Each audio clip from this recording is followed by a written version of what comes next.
الشيطان الرجيم والذي أوحينا إليك من الكتاب هو الحق مصدقا لما بين يديه إن الله بعباده لخبير بصير. لا إله إلا الله محمد رسول الله صلى الله عليه وسلم. C'est le Coran, chaque phrase du Coran est à méditer, chaque ayat est à méditer. C'est un mystère, c'est une interpellation. C'est que Dieu veut attirer notre attention sur quelque chose. Écoutez ce verset. والذي أوحينا إليك من الكتاب. Dieu dit, et ce que nous t'avons révélé du livre, ce que nous, Dieu, nous t'avons révélé du livre. Quand Dieu utilise nous, c'est un nom singulier, pas un nom pluriel. Dieu ne se compose pas. Même s'il y a des gens qui disent que oui, Dieu parle de lui et des anges. Dieu n'est pas comparable aux anges. Il ne peut pas. Quand il dit nous ici, c'est nous de quoi? De la grandeur. De sa grandeur, il a besoin de Dieu. C'est comme nous utilisons vous pour une personne. D'accord? Une seule personne, c'est le vous singulier. Alors Dieu dit ici, ce que nous t'avons révélé du livre, dis-nous, nous t'avons révélé quelque chose du livre.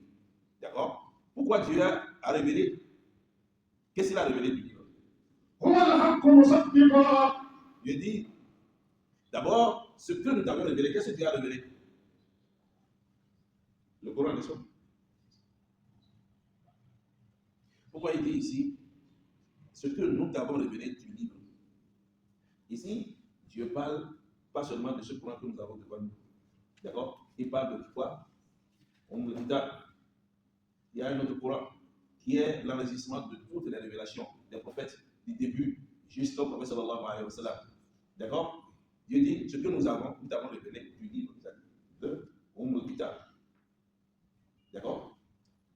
Ici, Dieu dit, c'est une vérité. C'est-à-dire quelqu'un te parle, il te dit en même temps que ce que je te dis, c'est une vérité. Les gens m'ont dit, mais comment est-ce que ce que tu me dis, tu veux que je croie? Laisse-moi au moins lire et comprendre. Non, le Coran n'est pas un livre de lecture ordinaire. Le Coran a été révélé, un livre qui existait, et Dieu dit ce que nous t'avons révélé. Même si les gens t'attaquent que c'est faux, nous on te dit que c'est la vérité. Mais pour faire quoi cette vérité-là? Pour faire quoi? C'est pour confirmer ce qui a précédé. C'est pour confirmer ce qui a précédé. Ça veut dire que on a sorti ça du Kitab pour confirmer ce qui a précédé le prophète sallallahu alayhi wa sallam. N'est-ce pas? Alif Lam Mim. Allahu la ilaha illa hu al-hayyul qayyum. نزل عليك الكتاب بالحق مصدقا لما بين يديه وأنزل التوراة والإنجيل من قبل هدى للناس وأنزل الفرقان. Alors, ce message-là, il dit, ce que je suis en train de t'envoyer, c'est une vérité. Pour confirmer les autres livres qui ont procédé. Mais c'est quoi Al-Furqan? Avec le Kitab devant nous, qui a confirmé tout ce que Dieu a envoyé. C'est vrai de faire des recherches. C'est vrai, tu vois peut-être la Bible qui est composée de l'Ancien Testament et du Nouveau Testament. Mais nous savons que ça, ce n'est pas la Torah, ça. Nous savons que ce n'est pas la Torah. Parce que la Torah même, le nombre de chapitres qu'ils ont mis, il y a ce nombre de chapitres qu'ils ont mis dans la Bible pour composer la Bible, c'est-à-dire le livre, dépasse ce que Moussa a reçu d'Allah subhanahu wa ta'ala. Parce que Moussa, il a reçu une législation, il n'a pas reçu des feuilles. Une législation, c'est quoi? C'est faire des lois, des interdictions et des recommandements. Donc, on ne peut pas avoir 2, 3, 5 chapitres ou bien 20 chapitres. Il a vécu avec les Bani Israël. Il est le prophète qui a vécu avec les Bani Israël plus longtemps, qui est venu avec une législation. Nabi Moussa est le prophète qui est venu vers les Bani Israël avec une législation, une loi. D'accord? Mais ce que nous avons là, ces deux-là, ne peuvent pas éclairer tout. Ce que nous avons comme Bible ne peut pas éclairer tout. Donc, pour pouvoir l'éclairer, Dieu a dit, je vais sortir notre prophète pour qu'il lui-même ne soit pas en doute, parce que le prophète a été toujours attaqué par les Bani Israël qui ont quitté, comment l'appelle-t-on? Vous savez qu'il y a une différence entre les Bani Israël et les Yahoud. Est-ce que vous savez ça? Vous savez, Bani Israël et Yahoud, il y a une différence. Les Bani Israël sont tous les enfants de Yahoud, mais les Yahoud, c'est le nom d'un des enfants de Bani Israël. Les 12 tribus-là, c'est un seulement. C'est le nom d'un seul. Donc, chaque enfant a ses suiveurs. Chaque enfant a ses suiveurs. Mais pourquoi ceux-là, Dieu a parlé d'eux dans le Coran? Parce qu'eux, ils ne se sont pas dispersés. Eux, ils ont gardé au moins quelques vérités, plus ou moins de Dawa. Quand l'Empire byzantin s'est disloqué, c'est eux qui ont dit non. Maintenant que l'Empire byzantin s'est disloqué, on nous a dit que nous sommes de la Palestine.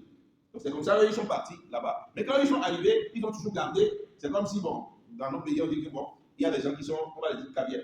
Ou bien on dit, des gens sont catholiques. Quand tu vas parmi eux, tu vas voir que c'est un des ancêtres qui a ce nom-là. Et comme il est influent, ça a englobé tout le monde.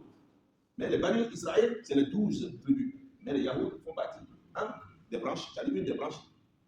Mais eux là, ils se sont appropriés de la connaissance. C'est d'eux que Allah subhanahu wa ta'ala parle dans le Coran en disant Ya ayyuhal ladhina amanu. La ilaha illallah. Ça va venir. Dieu parle dans le Coran, quand il dit une partie du verset, il dit Antum tatluna al-kitab wa tansawna anfusakum. ايش هذا الكلام؟ الذين يتلون الكتاب وانتم تنسون انفسكم. Ça va venir. لا. عفوا. أتأمرون الناس بالبر وتنسون أنفسكم. C'est de ces gens-là que Dieu parle. Il dit voilà, vous n'avez pas le cerveau. Parce qu'eux, ils ont le livre. Au moins, ils ont quelque chose. Ils lisent ça, mais ils font autre chose, carrément. C'est d'eux-là que Dieu parle. Vous allez voir dans le Coran, il y a une différence entre les Yahoud et les Bani Israël. Bani Israël, ça englobe tous les enfants de Yahoud.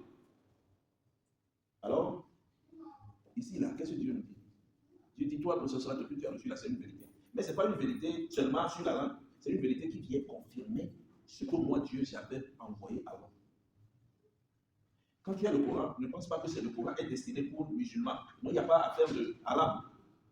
Le Coran n'est pas destiné pour les arabes. Dieu dit ici, c'est pour confirmer tout ce qu'il a envoyé là. Ça veut dire que ce livre-là est un livre universel. Est-ce que vous comprenez là? C'est un livre universel. Dieu dit, je t'ai envoyé. Il dit, la révélation qu'on t'a faite, c'est une révélation venant du livre, une vérité qui vient confirmer tous les livres qui ont précédé, qui ont été envoyés avant toi. Tout ça sont rassemblés dans un kitab qui est au ciel. Mais suivons encore ce que tu dis. Inna Allah bi'ibadihi la khabirun basir. Inna Allah ish. Bi'ibadihi la khabirun basir. Il y a 4 attributs ici. Juste 3, mais divisés en 3. On va faire ça. Inna Allah ish. Inna Allah bi'ibadihi la khabirun basir. C'est-à-dire que Dieu, ce n'est pas seulement qu'il est connaisseur, mais ici, là, il est parfaitement connaisseur. D'accord? Clairvoyant. Sur quoi? Sur ses serviteurs. Qu'est-ce que tu penses faire que Dieu ne sait pas? Si Dieu a révélé ça, et il a tout mis, c'est-à-dire au clair, au prophète sallallahu alayhi wa sallam, c'est clair ce qu'il a mis, il a tout mis et il dit que c'est clair. Il dit, ce que vous allez faire de ce que j'ai révélé au prophète sallallahu alayhi wa sallam, je suis au courant. Mais pas seulement par information, mais parfaitement connaisseur et clairvoyant. C'est-à-dire que j'observe, je vois chacun de vous qui est vraiment le serviteur de Dieu. Non. ثم أورثنا الكتاب الذين اصطفينا من عبادنا. Vous avez vu? Il a parlé de l'Ibadi en haut. Maintenant, il reprend la même chose. Ça veut dire que tout le monde veut prétendre être serviteur de Dieu. Mais Dieu dit, c'est moi seul qui connais mon serviteur.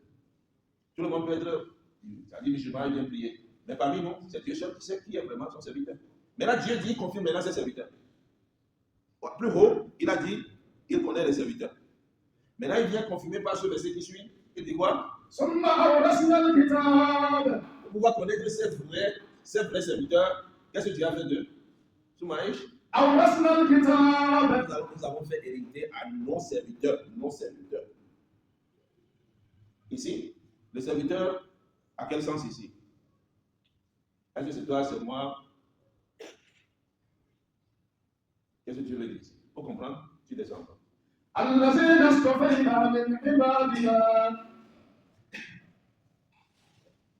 Ici, est-ce que tu parles de toi et moi?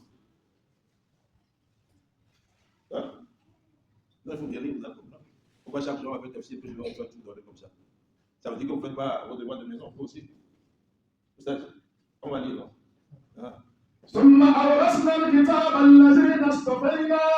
Nous avons fait quoi? Hériter à nos serviteurs Lesquels? الذين اصطفينا. Ça veut dire quoi? Seuls les choisis. Dieu parle de quel serviteur là-bas? Il parle des prophètes. Il parle des prophètes ici.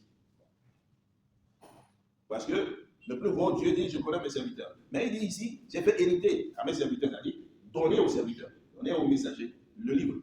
D'accord? Que nous avons choisi. Ici, c'est pas, Dieu ne parle pas de ceux que nous avons guidés. Quand on parle de guider, à ce moment-là, c'est un groupe. Ici, il a dit ceux que nous avons choisis. C'est-à-dire les prophètes que Dieu a choisis. Dieu les a fait hériter.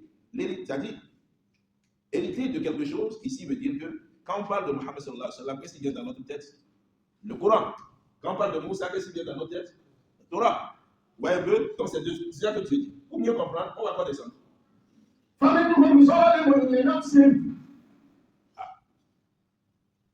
Là, ça change. Est-ce que les prophètes sont zalimes? Les prophètes ne sont pas zalimes, n'est-ce pas? Donc, là, Allah subhanahu wa ta'ala dit nos serviteurs que nous avons choisis. Ces serviteurs, parmi eux, il y en a qui se sont fait tort à eux-mêmes. Il y en a qui se sont fait tort à eux-mêmes. Est-ce que parmi les prophètes, il y en a qui se sont fait tort? Non. Il y en a? On va dire, on continue. ومنهم مقتصد. Alors, il y en a parmi eux qui sont fait tort et il y en a parmi eux qui sont dans, c'est-à-dire moyen, entre eux. On continue. ومنهم سابق بالخيرات بإذن الله. Alors, il y en a parmi eux, avec la permission d'Allah subhanahu wa ta'ala, Allah subhanahu wa ta'ala, c'est-à-dire, il devance tous les autres. Par quoi? En faisant de bonnes choses. Pas de... ذلك هو الفضل الكبير. Ça, c'est la grâce infinie d'Allah subhanahu wa ta'ala. Qu'est-ce que nous avons compris dans ce verset? Ce verset veut simplement nous dire il y en a des prophètes qui ont reçu le message. Il y en a qui sont fait tort à eux-mêmes. C'est pas qu'ils sont égarés. Parlons de Nabi Yunus alayhi salatu wassalam. Parlons de Nabi Daoud alayhi salatu wassalam. Regardez encore l'histoire de Noé. Tous ces gens-là, à un moment donné, il y en a qui ont dit non. Regardez les Bani Israël. Au moment où Moussa est parti pour aller chercher le message de Dieu, qu'est-ce qu'ils ont fait? Qu'est-ce qu'ils ont fait? Ils sont pervertis. Ils ont érigé le faux d'or et ils l'ont appelé quoi? Dieu. Mais quand Moussa partait, alayhi salatu wassalam partait, il avait laissé son frère qui est déjà quoi? Prophète. Qu'est-ce qu'il a pu faire? Rien. Quand Moussa est revenu, Nabi Moussa est revenu, qu'est-ce qu'il lui a fait? Il lui a dit pas quoi? Hein? Il n'a rien. Et il a dit quoi? Il lui a dit, oh fils de ma mère, si j'avais, il lui a posé la question, pourquoi tu ne les avais pas interdits de faire ce qu'ils sont en train de faire? Mais Nabi Moussa alayhi salam, lui, il pensait que c'était facile, comme Dieu a facilité pour lui. C'est pourquoi Dieu a dit, c'est pas ma permission que j'ai facilité le message pour d'autres personnes. C'est pas facile pour son grand frère, qui est Haroun, de pouvoir parler à ces gens-là. Soit ils vont le tuer avant l'arrivée de Moussa, soit les Bani Israël allaient s'éparpiller. Vous voyez un peu? Donc, ils ont reçu le message. Nabi Moussa alayhi salam, son début, il n'a pas été zalim. Hein? Il a été. Pourquoi je vous explique tout ça? Est-ce que vous avez compris pourquoi nous sommes en train de parler de ça? Parce que le prophète est totalement différent. Quand vous regardez l'histoire d'Isa, quand lui, il a dit à quelqu'un, toi tu ne vas pas arriver à la maison, la personne a dit mourir. Quand il a chassé les démons, c'est rentré dans les troupeaux de quelqu'un. Ils ont fait ce qu'ils ont à faire. Mais, lire l'histoire de Mohammed, il n'y a pas ça. Daoud alayhi salam. Suleiman alayhi salam, qu'est-ce qui lui est arrivé? Beaucoup de choses. Je veux seulement te faire comprendre la différence entre le prophète Mohammed sallallahu alayhi wa sallam. Presque tous les prophètes ont demandé l'honneur. Et tous ont demandé de vivre en grande pompe. Il est le seul à refuser. Il a refusé.